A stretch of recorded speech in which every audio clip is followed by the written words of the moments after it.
Nhờ chủ động củng cố hệ thống thủy lợi nội đồng, tăng cường dự báo dịch bệnh và triển khai phòng ngừa từ sớm, xã Tân Hương đã đảm bảo sản xuất ổn định trong bối cảnh thời tiết và thị trường nông sản biến động.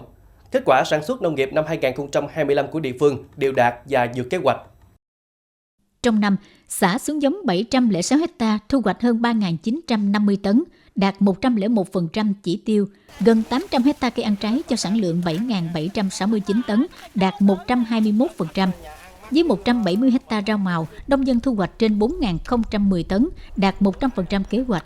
Riêng những tháng gần đây, giá rau màu tăng cao giúp nông dân có lợi nhuận tốt. Xã Tân Hương còn đẩy mạnh nâng cao giá trị gia tăng thông qua chuyển đổi sang mô hình nông nghiệp thích ứng biến đổi khí hậu, ứng dụng công nghệ và tăng cường liên kết tiêu thụ. Cách làm này giúp nông nghiệp địa phương đứng vững trước rủi ro, tạo nền tảng để chuyển dịch cơ cấu kinh tế theo hướng hiện đại hơn.